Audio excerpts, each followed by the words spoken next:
This program is designed to provide general information with regards to the subject matters covered. This information is given with the understanding that neither the hosts, guests, sponsors, or station are engaged in rendering any specific and personal, medical, financial, legal, counseling, professional service, or any advice. You should seek the services of competent professionals before applying or trying any suggested ideas.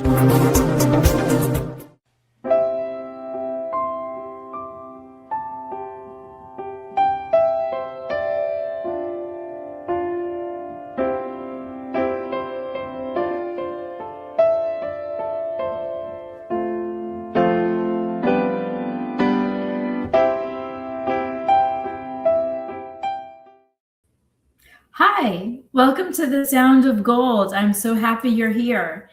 I am here in my home studio, and I'm here with my cat Callie, who likes to play piano and sometimes.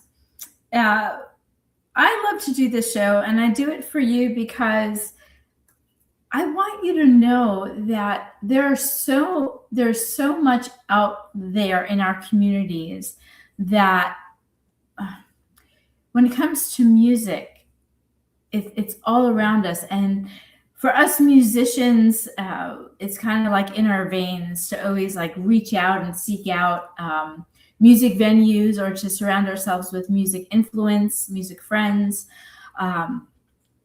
For those of you out there that are wanting to get involved in the community, wherever you are calling in or listening in from, I promise you there is a venue in your community that has maybe an open mic or has a place where you can go and listen to live music. There's so much talent in our communities that my purpose for doing this show is to shine light on the talent that's in our communities, because there is so much.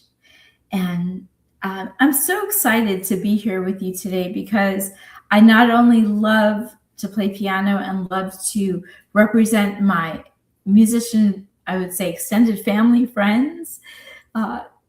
And today I would like to invite on my show the Boondock Sinners. There is Donna and Paul, and I know we haven't talked in a while, and I'm so excited you made the time to be on our show today. Are you backstage? Can you join me today? Yes. Here. Oh, there you are. Thank you, Lisa. Thank you for having us. Absolutely. And like I said, thank you for making the time to be here. There's so many questions I have for both of you. And Donna, we had met years ago. I was trying to remember how many years we've known each other. And especially enough, we shared the same birthday, which is cool. That's right. I know. That's very, very cool. I'm thinking it was maybe 5 or 6 years ago. Yeah. That we met. Yes. And you've grown so much, and you do so much in our community, and you're not only here in Florida, you travel. I guess for our audience, because some of our listeners are perhaps friends of ours, or some of our listeners are just tuning in, and maybe are more or less amateurs that are wanting to get involved in music. So I'm going to ask different questions just to help our listeners learn more about us. And then also for our extended family friends who know us, they can kind of get a little bit more information about who we are and kind of what's brought us to where we are today. So I guess the best question to ask is from both of you. I guess you choose who starts, whether it's Donna maybe or Paul. Where did you begin with your journey with music? I think both of us started on the younger side. I'll let him talk about his journey. Okay. I know that when I was maybe 6 or 7, my dad just had this vision. My dad was into music and wanted a family band. So he worked on that, and we, my siblings and I, took instrument lessons, and eventually we did play together as a band for a really long time through high school. Oh, that's fun. So for me, that was my start. My start was probably watching Ed Sullivan in 1964, like so many other people of our generation. Right. I saw the Beatles, and all of a sudden I wanted to be a Beatle. I wanted to play a guitar. I just wanted to be involved in music that way. Sure. And so I started singing in grammar school pretty early, and it was a parochial school.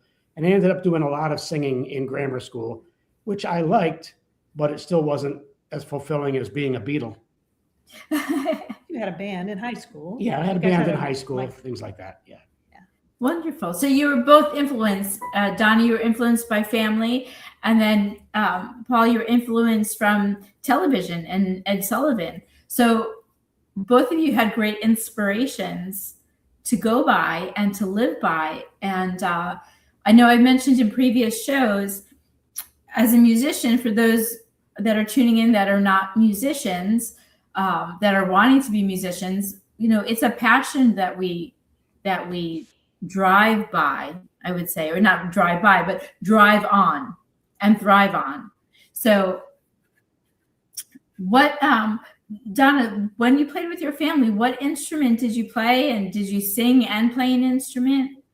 Well, when I was young, I took accordion lessons for like 8 years. I didn't really enjoy, I saw myself more as like a Carole King playing keyboard. So accordion didn't quite cut it. But then my dad taught me to play the guitar. And so for the most part, traveling with the family, I played guitar and I sang, and my mom sang. And so there was a lot of music going on there. And then sometimes I would maybe play the accordion just to keep him happy. But I was really more about singing and playing guitar. That was, and the Carly Simons and Emmylou Harris, those were the people that, really drove me to want to be like them. Yes, that's wonderful. And Paul, you were in a high school band, and then what inspired you from there? Did you just kind of feed off of friends and family, or did you have other inspiration on television? Well, I think once I had my first guitar, I just wanted to kind of keep going musically. And I bought my first guitar with newspaper route money, like in the 7th grade. And I was in a band in junior high school, which really didn't go anywhere, but it was still fun and an eye-opening experience. Sure. In high school, it was a little bit more advanced, and the players were more advanced. And it was a challenging but fun to get people together to make a sound. Everybody had their little piece together. Everybody contributed. And it just felt fulfilling. And they were amazing. I've heard, tapings of things, concerts and things that they did. Very good. You get into the music scene, you live there for a while, you have fun, you realize maybe you're not going to make a living in some cases doing this. So you settle down, you get married, you have a family, you have kids, and the music is set aside for a little while. Sure. Whether it's intentional or not, it's just the way it works out. And then later in life, as things kind of settled down, you said, you know what? I kind of miss playing the guitar. I miss singing. So I, started back out on a path where, as a soloist, because situation doesn't really allow you to join up with a bunch of people that are that have families to raise and things like that. Scheduling becomes an issue. So solo work was my next step. Okay. And so, and then I'm going to ask you a similar question, Donna. But Paul, going on that, so our listeners get an idea if they're wanting to venture out and learn how to, or get involved with playing in the community, what was it that you seemed like, what secrets could you share with us that helped you to maybe get into venues or connect with other musicians? I don't really have any great secrets to share. When I first started doing this, I was late 20s, maybe early 30s. And I would just make myself available. I did a lot of coffee house stuff back in the 80s, late 70s and 80s. And it was easier then. It seemed easier. There were venues, but not as many musicians that were willing to get out there and try. So it was basically, swallow your fear, I guess, and put one foot in front of the other and go in and ask places if they could use a musician. That's really, and it was nerve-wracking, but you walk through it anyway. And Donna, what about your family? I mean, you had this whole the whole group of you, do you remember what steps your family might have taken to connect and make it happen that you were playing out different places? Well, for us, first I had done it, and then my brother and I, because he played fiddle, we did a local TV show in Boston that was pretty well known in the area. It was like an early American Idol kind of thing. Oh, fun. And we actually won the show. And so then we started getting phone calls from people who were looking to book folks out, and we were doing hospitals, like VA hospitals, nursing homes. We were doing benefits for people who had lost their homes in a fire. So we played all around New England, and it was kind of that one foot in front of another thing too. We got some exposure, and then we started getting phone calls, and so we played out a lot. And I think, honestly, it was a great experience to grow musically and, performance wise in that kind of way. At that time in my life, I had really major stage fright, but it was good. I had to push through it every time. And so I think it was really good. And then later I did some solo work, sort of probably the same time frame that Paul was doing it, because it was easier in some cases to secure some gigs. And, I think it's what there is now that there really wasn't back then, are like open mics. Okay. And open mics are a great place to take your music out. And, you obviously have to pay your dues. You have to get yourself to the point where you're good enough that somebody would want to hire you for 2 to 3 hours or more of work. Sure. And going back to what Paul said, it's so true. Well, a few things I want to comment on. First of all, we can all agree that they say that the COVID time, like after like the post-COVID time, so many more musicians like came out of that because we were all stuck at home. So people got more involved with like being at home and just making things happen. So I think since then, there's like this garden of musicians that we didn't see before, or maybe we don't think about it because we were all kind of zigzagged during that time.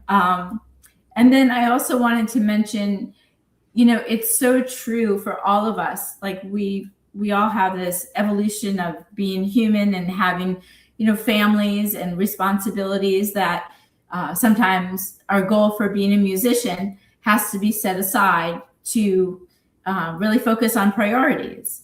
And as a musician, it never goes away. It's almost like a vein that you get to just practice on and sometimes just have to put on hold during, priority times of families or the things that, family comes first.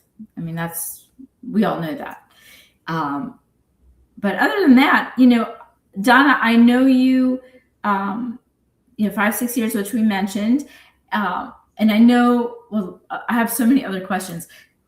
You both met over the past few years, and would you like to share that story? Because you're both musicians, you both play. How did you meet? How did we get to be where we are now? We actually met about 16 years ago through a friend, a neighbor, a friend that I grew up with who was working, with Paul.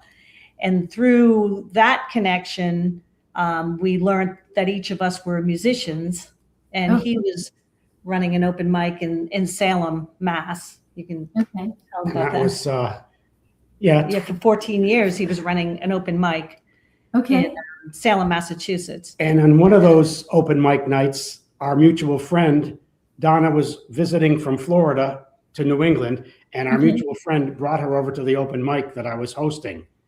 And that was our first face-to-face meeting after being friends a little bit on Facebook for a while. Okay. And so Donna played a couple tunes. Yeah. She borrowed my guitar, my brand new guitar too. That was a little. I didn't have a guitar with me. I had just traveled up from Boston, so I was traveling pretty pretty light. And at the time I was evaluating if I was going to, a few years later, I actually went back up north for a while to help my parents sort of transition from their house and all the things. Sure. And so I was going to some open mics when I got back into town, playing with my brother, and he was playing with another musician. They were a duo, and he had asked us a couple of times to open, my brother and I, to open for his band. So we had kind of started that way. Just, he played with his music partner, and I played with my brother. And then eventually something happened with the other situation. And then he had some gigs and said, well, what if we do them together? We can get together, do some rehearsal. We can do some concentric circles of what music we both already know, and then do some solo songs. So that's kind of how we started. And, we're going to put a point on that, is that it was 12 years ago yesterday that we played our first engagement together. That's right. At a little coffee house in Lynn, Massachusetts. Yeah. And that was one of those gigs where I played some solo, Donna played some solo. Most of the show was, us playing some songs that we had cobbled together from our mutual set list. And we noticed, and other people noticed, that our vocals went well together. So people said, you should do more songs together. And then we had one gig after another, and it just kind of continued to where we're like, I think we have a band here, and we need to name it. Which didn't happen for 5 months, until 5 months after the first gig. Yeah, it's true. Yeah, but looking back, that 5 months must have went by really fast. Maybe not then, but because we were rehearsing, and we were still playing, a lot. And we labeled ourselves as Paul Duffy and Donna Landry at the time. At the time, yeah. So then once we got the band thing squared away, then we were up and rolling. Yeah, and then things have just continued since then, and you just get better as you play more together. You get better, and you get better, and you almost get to where you can kind of predict each other's thoughts, and it helps. It helps when you're trying to do harmony. We do a lot of harmony in our music. It's important to us. That's what makes our sound maybe a little different than some others. Now, what kind of music do you play? Excuse me. My goodness, we sort of run the gamut. We do everything from Everly Brothers, and some of the earlier, Statler Brothers kind of thing, to we do Noah Kahn. We do some fairly current. But I think in general, what we like is a lot of the classic kind of, folk rock stuff from 70s, 80s, Crosby, Stills, Nash and Young. And, I guess we market ourselves as classic rock, pop, country. True. And we even have a couple of disco tunes in there. We're all over the map. We're hard to categorize, but pretty much everything we do has harmony and two guitars and our own little spin on it. And we work hard. We work hard before we put any music out there, before we perform it. We've worked on it for quite a while, and, we have it to where we're off book. We're just getting up and we're winging it. So we put a lot of time into the songs before they get out there. And sometimes they make it and they're great and they'll be on the set list forever. And sometimes it's like, nah, not so much. Now, for our listeners that are just tuning in, or listeners that have been tuned in, I want to mention, as a musician, like you said, practicing together, you get better and better. There's really like no end when it comes to music. Like, it's not like, okay, here's the recipe, bake the cake. Okay, cake's ready, you can eat it now. Music, it's like we're always growing, and it's so fascinating. And I absolutely love that about music, that there's like no end in sight. You can always be so creative. You can add to it. You can, deduct from it, because once as a teacher, I tell my students, once you know the rules, you kind of know how to break them, and you kind of know like what you can add and what you can improvise and what you can take out a little bit. So, and you take more chances and more risk. The longer you've been doing something, there's like a confidence that starts to really build in there. And then you start taking some risks, and sometimes those are very, very fun things that come out of that. It's true what you said though, Lisa, like the more you learn, the more you learn, the more you're able to learn. It's weird how exponentially it grows once you start to play and develop as a musician. Yeah. I don't know how else to explain it, but we've been up on 70 years old and I still feel like I'm learning, and I feel like I'm learning at a higher rate than I used to. Okay. Yeah, that's great. And that's what it's all about. I mean, I've been playing piano for over 45 years and I still take lessons. I'm still like hungry to learn. And it's like, oh, how could I change this? How could I change that? Or it's just fun because I'll speak for myself. There's, if you're given sheet music to learn somebody's song, or if you play by ear, there's the beginning, the middle, the end of the song. But when you get to improvise in it, there's like no limit, and there's so much freedom. There's so much freedom to express. And it's just, I love playing. I encourage everybody to play an instrument and to learn. Please tell us, for our listeners, especially if there's a venue that is tuning in, how can they reach out to you, and where are you playing these days? So 2 questions. It's pretty easy to reach us if you go on your browser and look for the Boondock Sinners. We're going to show up with a web page. We're going to have a Facebook page, Instagram. You can always go to YouTube, www.boondocksinners.com. And then there's a contact, the phone number's there. Everything you need to contact is in the website. So we're pretty easy to find. Yeah. And it would give somebody an idea, a venue, an idea of where we're at just by sort of looking at what's going on our website.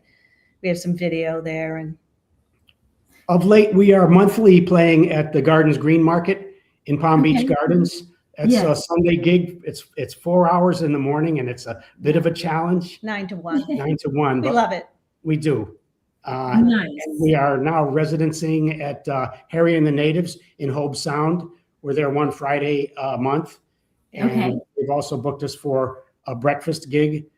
We like to hit the Brewhouse Gallery from time to time as well in Lake Park. They've been a wonderful part of our growth here in Florida. They gave us opportunities to play and to meet people. It's just a wonderful place.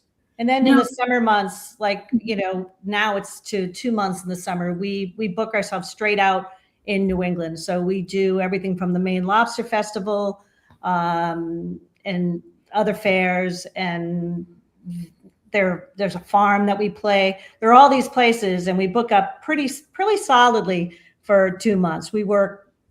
That's where we work the most, and then we come home, and then we're kind of looking to take a little break. So that's why we don't book ourselves flat out solid while we're home. Sure. We do enough just to keep ourselves in practice and playing out. But when we're up north, it kind of is hard to breathe sometimes because we're playing so many gigs over a 2 month period. Now you're in Massachusetts, or I don't know actually. Yes, we base ourselves out of Massachusetts, and we play in Maine, New Hampshire, Massachusetts. We play, sometimes we drive a good distance to some of the gigs that we play. Sometimes we play in Western Massachusetts. But that's the time we do that. And we also have family in the area, and, it gives us the opportunity to connect with our family for a while. And then we come home. But that's where we got our start, was in Eastern Massachusetts. Okay. And we were well established long before I moved to Florida. Right. So most of our early fan base and followers were New England, primarily north of Boston, North Shore. So it's easy to reconnect with those venues when we travel north. It's just pretty easy, but we love the growth that we've seen down here as well in Florida. Florida's home for us now. Okay. Yeah. Now up north, some of the places that you played, and also Donna, I remember years ago you played at, didn't you play at the South Florida Fair? Yes.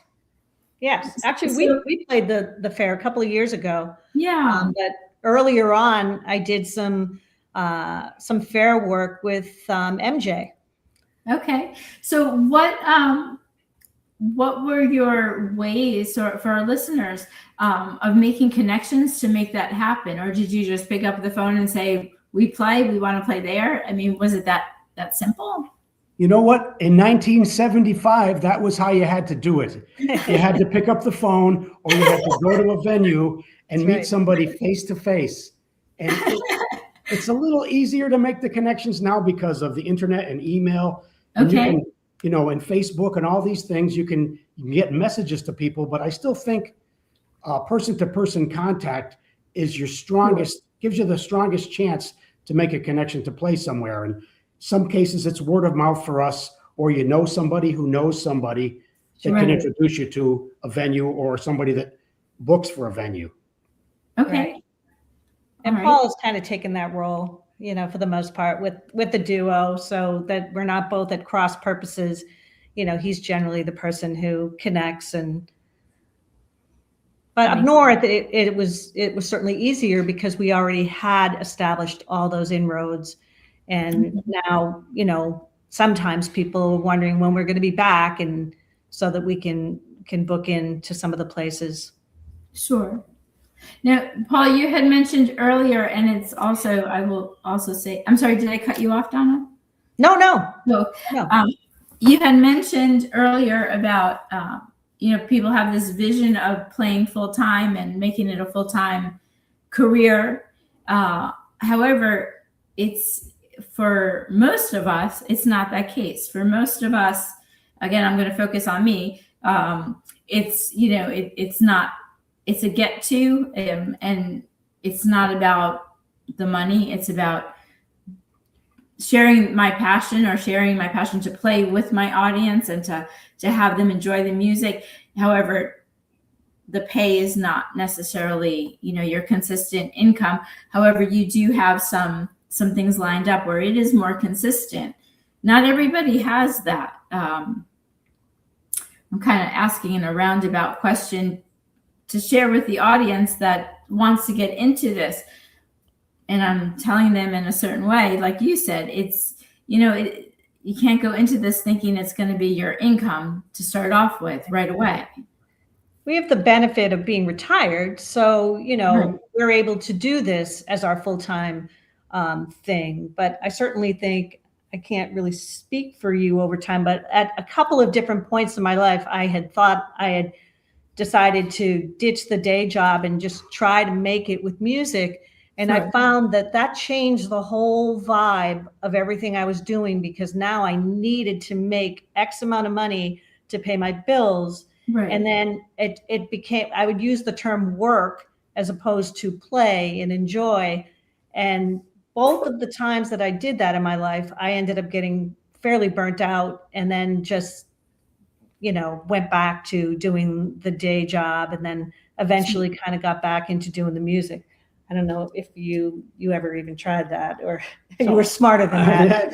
Not necessarily say that I was smarter, but I didn't have the same aspirations, and I didn't think that I was good enough, for one thing, to be a professional musician. And I didn't have the drive. The people that I see succeeding and who are full-time musicians, they're talented, they have drive, and they have personality that can get them in the door too. But I was content, like you said, Lisa, to share my music with others. And I like to see smiling faces in a venue, or people who are singing along to whatever we're doing, tapping their feet. I mean, our passion is to just perform live music in front of people. We don't really even record much. We just like to play out. Sure. And Donna, what you said, it's so true, because I think for all of us, whether you're a musician or you're doing something else in life, that how did I say this? Focusing on just the music, it's going into it, like you said, like quitting the job and just jumping in and making it a full time. You can get burnt out. You can. It takes some of the pleasure away, because now you're focused too much on how much you have to play and how much money you need to make per week. It starts to become a work, I guess, and a frustrating type, because it's the nature of the business that places that you play will go out of business, or maybe they change their minds about what they want for music. They're just gonna, do a jukebox or a DJ, so I think if you don't have that need to make a certain amount of money, then you can just have a good time with it. The gigs that you get, you can be happy about them, but you're not feeling like it's going to pay the rent or not pay the rent. Right. Because then it kind of takes the joy out of it. It did for me, maybe not for everyone, but it certainly did for me. Not that this is about me.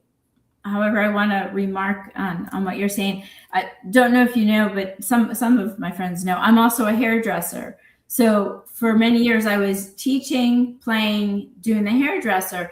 And then a couple years ago, I promised myself, you know what? I just want to do music. I want to focus.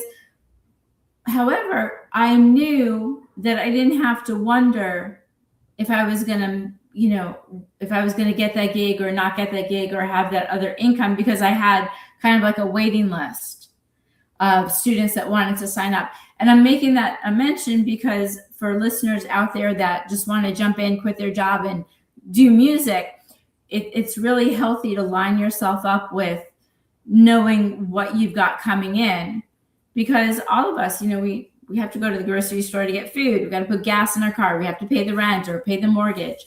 So you want to have that ground to stand on and know that you have that financial coming in, and not to let your joys of playing or being a musician or wanting to be, the next Billy Joel or Elton John, you want to know that you have the backing for that or the ground for it.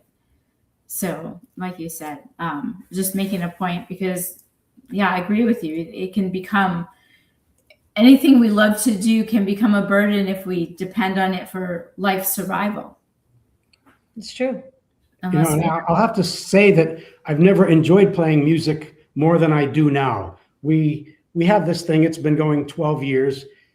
Neither of us is working anymore. I retired 4 years ago. Okay. 4.5 years ago. And we get to do this for both for fun and for some extra money. And it takes a lot of the pressure off, knowing that we're just doing it for the enjoyment and not depending on it for income. Sure. But the money is great. It's nice to, when you're on a fixed income, it's really nice to be able to have, the kind of, some other money coming in that you can just do a little bit more than just the basics. So it does work that way for us too, but we know, like you said, there's that other, the other money coming in that we worked hard to get retirement accounts and all of that. So now we can reap the benefit of that. And then also, because we're grateful and lucky that we can continue to do what we're doing at the level that we're doing it.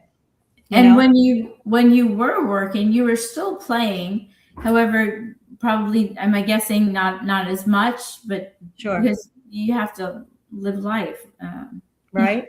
Sure, that's safe to say. Yeah, and if I would end up traveling for work. The calendar was certainly more critical back then as far as availability, but now it's not a factor really. It's how much we want, and it's a good position to be in. That's beautiful. That's beautiful. But you know what? You've worked to be where you are now. I always say that, like wherever you are in life, whether for our listeners, both of you, myself, like we work to get to where we are. It's not just like we were born this morning and we're here in this space and place.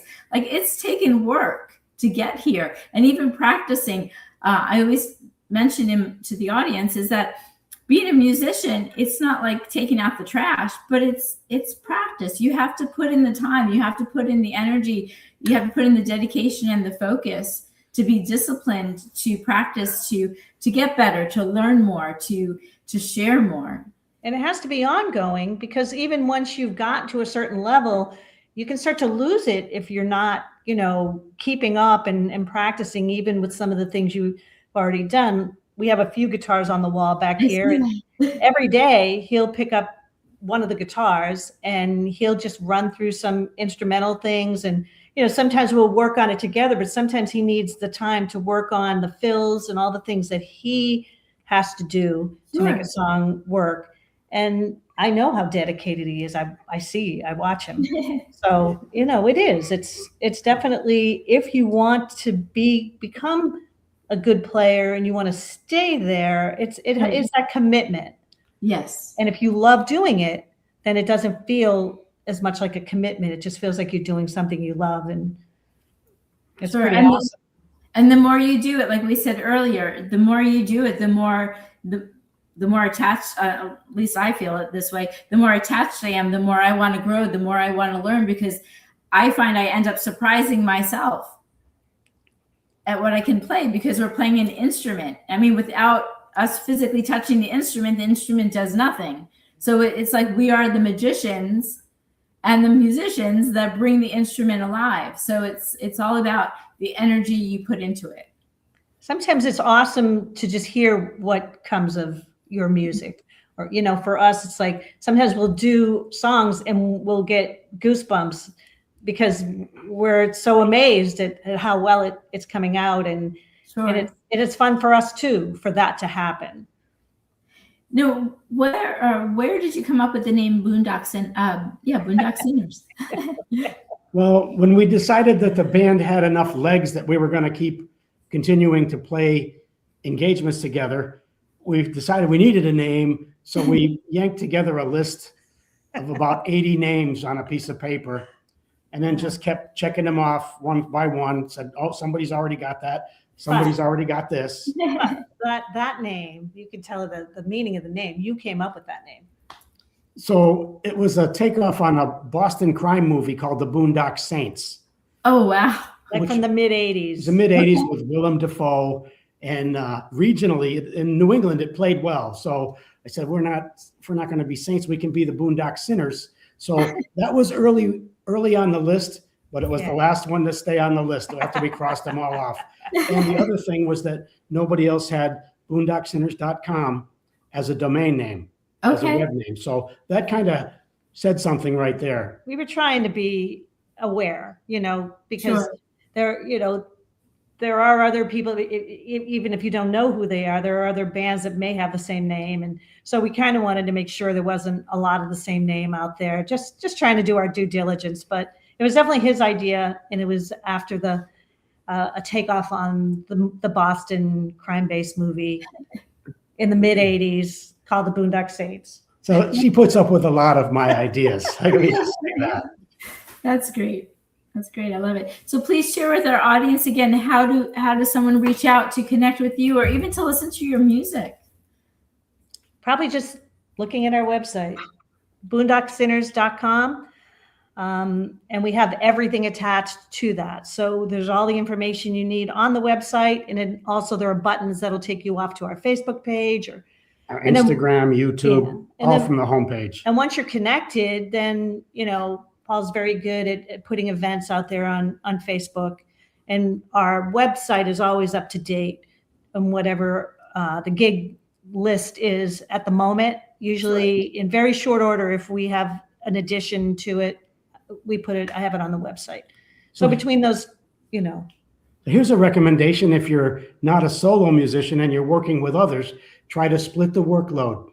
Yeah. So Donna takes care of the website and Instagram for the most part. I handle Facebook and YouTube. But it's, it's a leveling of the load. If you're trying to do it all by yourself, you're going to end up frustrated, I think, because it's a lot. It's a lot more than you think it is. And you need these things now. You need electronic presence. You need, what they call the EPK, which your website can do. It's, electronic press kit, and people will ask for that. And there are some places that we have come to play where, another band, it wouldn't be that we were really any better than they were, but we had that kind of information that they wanted because I think a lot of these festivals and, they don't really have the time to get involved and go see you somewhere. They want it all. Just send me all of your stuff and we'll decide. And it gives you legitimacy and professionalism. So that's generally how these things have come through for us. Awesome. So a couple other questions before we finish up today. You play classic rock. Do you, depending on the venue, do you kind of just feed off of the audience, or do you have like a set list that you go into? That's a good question. That's a very good question.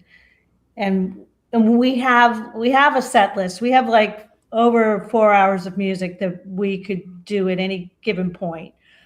Some songs come and go, but we've got a good solid 4 hours. But we absolutely will feed from the audience.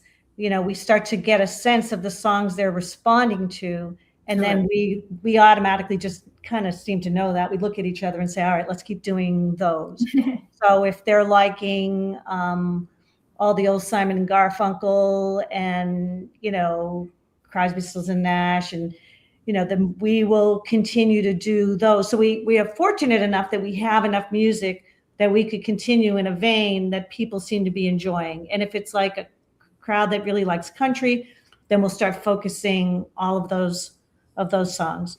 So to the best that we're able, we generally we start somewhere and then we see how everybody's responding. And then we gear the night to that. But we generally have in front of us, all we have electronically is a phone with a set list on it. Yeah. And we can pick from that set list. There's easily 4 hours worth of material, maybe more. But I know that we have done 4-hour gigs on the regular without looking at an iPad or without looking at music. But we have this whole list. And if we see, like Donna said, if it's a younger crowd, we might play more contemporary stuff. Yeah. If it's an older crowd, it's going to be the Beatles and Badfinger. Or if it's a country crowd, we're going to pick those out of the list. But the list is always there to help us. And sometimes we'll even have somebody come up, and if we've done like an Everly Brothers tune and they're like, we never hear that. Thank you so much for playing that. Then that kind of gives us a sense. It's like, okay, let's do all the songs we know that person and those folks are going to like. Sure. So it's kind of fun in that way too, that you can customize and try to read the crowd. And if it's a ballady crowd, if it's a restaurant and they just want background music, we can do that. If it's someplace that people really want to be getting up and, moving around, we can do that. And if it's a big festival with professional sound, we generally go with a fixed set list. Yeah. Okay. We're not reading a crowd there. We maybe have an hour or a 90-minute show, and we've got a fixed set list that we'll work from. Yeah. Okay. I need to give a shout out to somebody up north that plays with us from time to time. We have a bass player occasionally join the band, and that's so much fun.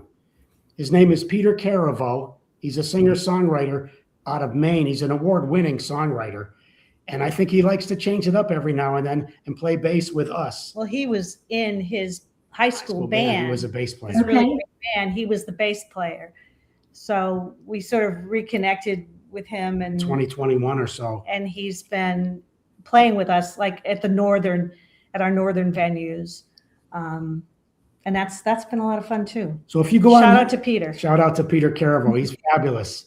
So if you see our YouTube page, you'll see times where there's others collaborating with us and it looks like a full band. Okay. And we totally enjoy having other musicians with us.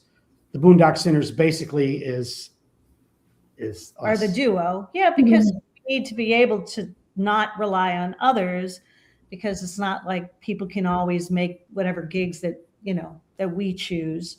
So we start with that, and then anything else is gravy. Yeah. It sounds like a lot of fun. It really does. It is.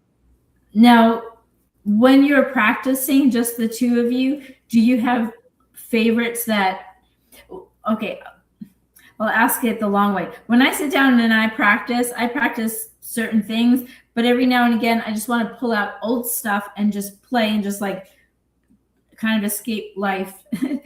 And so do you have a favorite that you love to play, or do you just whatever the day brings? We always say that in general, the majority of our rehearsals are with new material. So Okay. Wow. once we have some of the other material down, we don't generally go over it unless he's working some instrumental kind of thing. We're always working on new material, always. So we always have 4, 5, maybe 6 songs that we are working on, and we really need the time to focus on those.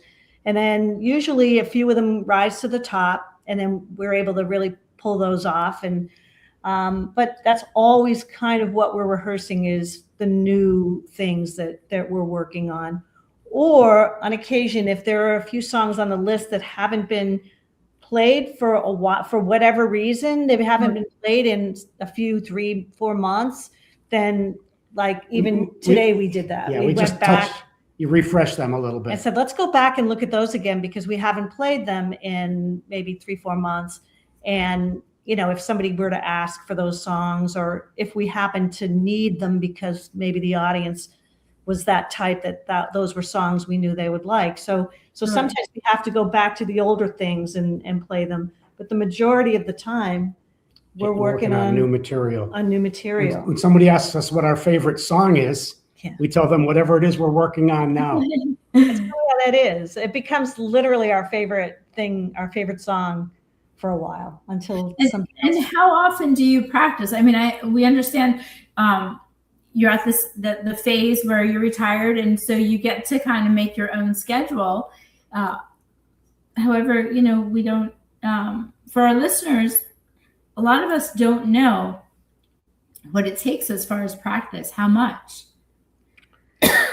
Together, we practice about 3 or 4 times a week together. I'm apt to pick up a guitar 5 or 6 times a week, just so I can work out fills or bass lines or arrangements.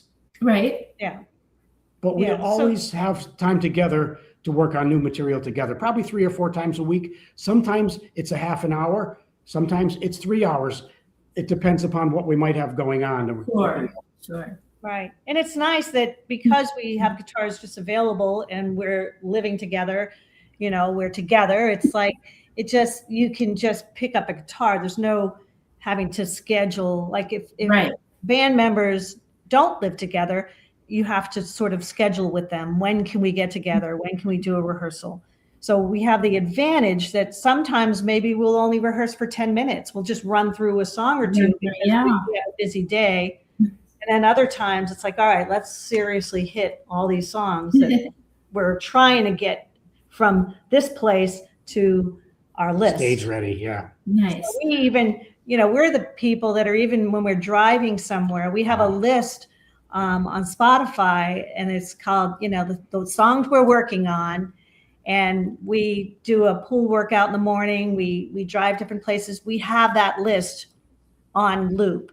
So there will be like maybe 10 to 12 songs on that list.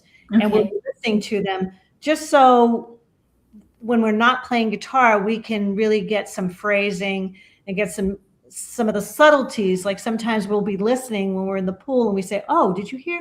Okay, they do this right here. Or there's a vocal that comes in. This is a cool little harmony right here. And then we'll come back and work on it and try it. We learn songs driving in the car from New England to Florida. And we hear a song that we like so much, we just play it over and over. And the next thing you know, we've got the lyrics memorized, we've got harmonies, and I can hear the chords in my head. We'll arrange that when we get home. Yeah. Love it. Well, thank you so much, the both of you, for being on the show today, the Boondock Sinners. And you can find them in Florida, here in South Florida, and you can find them in Massachusetts. And please share with us in closing the website that they can find you at. Yes. It's www.boondocksinners.com. Well, thank you so much, Donna and Paul, and I look forward to seeing you soon. Thank you, Lisa, for having us. We appreciate it. Absolutely. Thanks so much. Yes. Thank you so much for tuning in today. Paul and Donna are a wonderful duo, a wonderful couple, and wonderful people. And I always love being inspired by my musician friends. Thank you for tuning in today, and tune in next week to help me keep music alive and find out who my guest is next week.